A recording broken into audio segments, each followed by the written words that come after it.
ನಾವೆಲ್ಲರೂ ನಮ್ಮ ಜೀವನದಲ್ಲಿ ಸುಖವಾಗಿರಬೇಕು, ಯಾವುದೇ ರೀತಿಯ ಚಿಂತೆ ಸವಾಲುಗಳಿರದೆ ಆರಾಮವಾಗಿರಬೇಕೆಂದು ಬಯಸುತ್ತೇವೆ.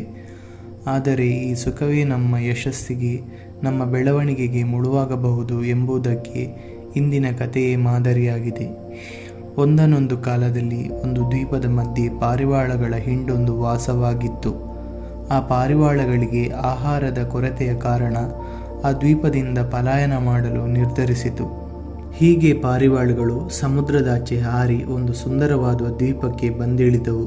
ಅದು ಶಾಂತವಾಗಿತ್ತು, ಹಚ್ಚ ಹಸುರಿನಿಂದ ಕೂಡಿತ್ತು ಮತ್ತು ಮೀನು, ಕಪ್ಪೆ, ಸಣ್ಣ ಪುಟ್ಟ ಜೀವಿಗಳಂತಹ ಆಹಾರದಿಂದ ತುಂಬಿತ್ತು.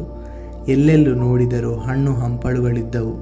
ಅದಲ್ಲದೆ ಆ ದ್ವೀಪದಲ್ಲಿ ಯಾವುದೇ ರೀತಿಯ ಶತ್ರುಗಳ ಕಾಟವೂ ಇರಲಿಲ್ಲ. ಇದನ್ನು ಗಮನಿಸಿದ ಒಂದು ಪಾರಿವಾಳ, ಇದು ಸ್ವರ್ಗ, ಈ ರೀತಿಯ ಪ್ರದೇಶವನ್ನು ನಾನೆಂದೂ ಕಂಡಿಲ್ಲ. ಇಲ್ಲಿ ಯಾವುದೇ ಬೇಟೆಗಾರರ ತೊಂದರೆ ಇಲ್ಲ, ಶತ್ರುಗಳ ಕಾಟವಿಲ್ಲ, ಎಲ್ಲೆಲ್ಲೂ ನೋಡಿದರೂ ಆಹಾರ. ಇಲ್ಲಿ ನಾವು ಯಾವತ್ತೂ ಶ್ರಮಿಸುವ ಪ್ರಸಂಗವೇ ಇಲ್ಲ. ಇಲ್ಲಿ ನಾವು ಪ್ರತಿದಿನವೂ ಹೊಟ್ಟೆ ತುಂಬ ಆಹಾರವನ್ನು ತಿಂದು ವಿಶ್ರಮಿಸಬಹುದು. ನಾವು ಇನ್ನು ಮುಂದೆ ಇಲ್ಲೇ ಇರೋಣವೆಂದಿತು. ಅದಕ್ಕೆ ಎಲ್ಲ ಪಾರಿವಾಳಗಳು ಒಪ್ಪಿಕೊಂಡವು. ಹೀಗೆ ದಿನಗಳು ಉರುಳಿದವು. ಪಾರಿವಾಳಗಳು ನಿಧಾನವಾಗಿ ಹಾರುವುದನ್ನು ನಿಲ್ಲಿಸಿದವು. ಇದರಿಂದ ಅವುಗಳ ರೆಕ್ಕೆಗಳು ದುರ್ಬಲಗೊಂಡವು. ಯಾವುದೇ ಬೇಟೆಯಾಡದೆ ಅವುಗಳ ಕೊಕ್ಕು ಮತ್ತು ಉಗುರುಗಳು ಮೊನಚು ಕಳೆದುಕೊಂಡು ಮಂದವಾದವು. ಅವುಗಳ ಜೀವನವು ಸುಲಭ, ದುರ್ಬಲ ಮತ್ತು ಸೋಮಾರಿತನದಿಂದ ಕೂಡಿತ್ತು. ಇದನ್ನೆಲ್ಲ ದೂರದಿಂದ ಒಂದು ಮುದಿ ಪಾರಿವಾಳ ಗಮನಿಸುತ್ತಿತ್ತು. ಅದಕ್ಕೆ ಈ ರೀತಿಯ ದುರ್ಬಲ ಮತ್ತು ಸೋಮಾರಿತನದ ಬದುಕು ಇಷ್ಟವಿರಲಿಲ್ಲ.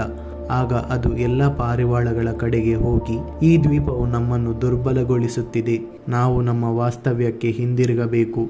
ಈ ರೀತಿ ನಾವು ಜೀವಿಸಿದರೆ ಮುಂದೊಂದು ದಿನ ನಮಗೆ ಸಂಕಷ್ಟ ಬಂದಾಗ ಅದನ್ನು ಎದುರಿಸುವ ಸಾಮರ್ಥ್ಯ ನಮ್ಮಲ್ಲಿಲ್ಲ ಎಂದಾಗಬಾರದು ಎಂದು ಎಲ್ಲ ಪಾರಿವಾಳಗಳ ಬಳಿ ಕೇಳಿಕೊಂಡಿತು. ಅದಕ್ಕೆ ಉಳಿದ ಪಾರಿವಾಳಗಳು, ನಿಮಗೆ ವಯಸ್ಸಾಗಿದೆ, ನೀವು ಇಲ್ಲಸಲ್ಲದ ಅನಾಹುತಗಳಿಂದ ನಮ್ಮನ್ನು ಹೆದರಿಸುತ್ತಿದ್ದೀರಿ.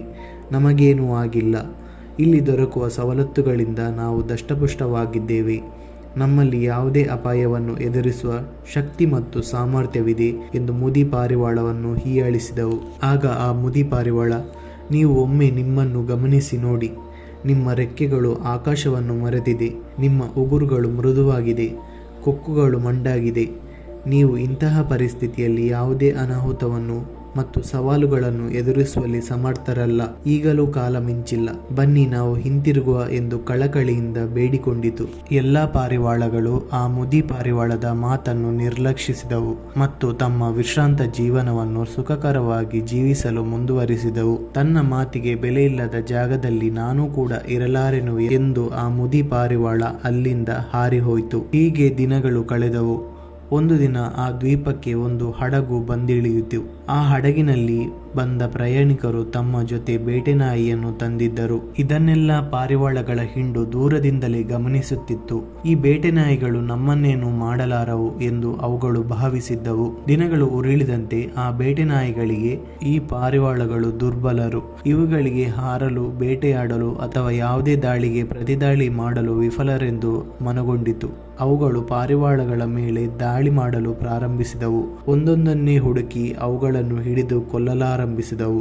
ಬೇಟೆನಾಯಿಗಳ ದಾಳಿಗಳಿಗೆ ಪಾರಿವಾಳಗಳು ಅಲ್ಲೋಲ ಕಲ್ಲೋಲಗೊಂಡವು. ಅವುಗಳ ದುರ್ಬಲ ಶರೀರದಿಂದ ಅವುಗಳಿಗೆ ಪ್ರತಿದಾಳಿ ಮಾಡಲೂ ಆಗದೆ, ಅಲ್ಲಿಂದ ಹಾರಿ ತಪ್ಪಿಸಲೂ ಆಗದೆ ತಾವೆಷ್ಟು ಬಲಹೀನಗೊಂಡಿದ್ದೇವೆ ಎಂದು ನೆನೆದು ಪಶ್ಚಾತ್ತಾಪಗೊಂಡವು. ಆದರೆ ಸಮಯ ಆಗಲೇ ಮಿಂಚಿ ಹೋಗಿತ್ತು. ಎಲ್ಲ ಪಾರಿವಾಳಗಳು ಒಂದೊಂದಾಗಿ ಬೇಟೆನಾಯಿಗಳ ದಾಳಿಯಿಂದ ತಮ್ಮ ಅಂತ್ಯವನ್ನು ಕಂಡವು.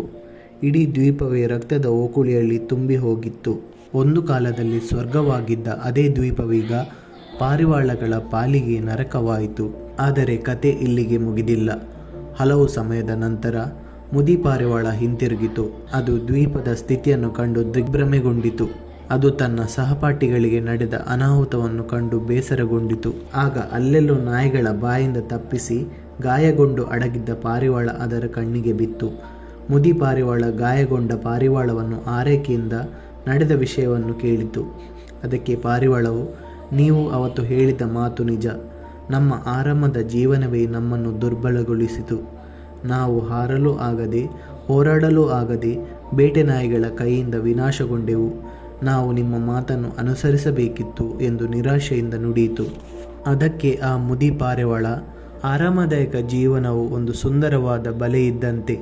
ಅದರೊಳಗೆ ನಾವು ನಮ್ಮ ಶಕ್ತಿ, ಕೌಶಲ್ಯ, ಸಾಮರ್ಥ್ಯ ಮತ್ತು ಧೈರ್ಯವನ್ನು ಕಳೆದುಕೊಳ್ಳುತ್ತೇವೆ.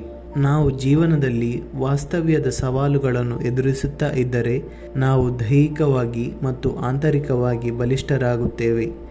ನಾವು ನಮ್ಮ ಜೀವನದಲ್ಲಿ ಎಲ್ಲ ಪರಿಸ್ಥಿತಿಯನ್ನು ಎದುರಿಸಿ ಹೋರಾಡಬೇಕು ಮತ್ತು ಆರಾಮದಾಯಕ, ಸವಾಲುಗಳೇ ಇರದ ಜೀವನ ಶೈಲಿ ಮತ್ತು ಜೀವನವನ್ನು ಆದಷ್ಟು ತಡೆಯಬೇಕು ಎಂದು ಗಾಯಗೊಂಡ ಪಾರಿವಾಳಕ್ಕೆ ಬುದ್ಧಿಮಾತನ್ನು ನೀಡಿತು. ನಾವು ನಮ್ಮ ಜೀವನದಲ್ಲಿ ವಾಸ್ತವ್ಯದ ಸವಾಲುಗಳನ್ನು ಎದುರಿಸುತ್ತಾ ಇದ್ದರೆ ನಾವು ದೈಹಿಕವಾಗಿ ಮತ್ತು ಮಾನಸಿಕವಾಗಿ ಬಲಿಷ್ಠರಾಗುತ್ತೇವೆ. ನಾವು ನಮ್ಮ ಜೀವನದಲ್ಲಿ ಎಲ್ಲ ಪರಿಸ್ಥಿತಿಯನ್ನು ಎದುರಿಸಿ ಹೋರಾಡಬೇಕು, ಸವಾಲುಗಳೇ ಇರದ ಜೀವನ ಶೈಲಿ ಮತ್ತು ಜೀವನವನ್ನು ಆದಷ್ಟು ತಡೆಯಬೇಕು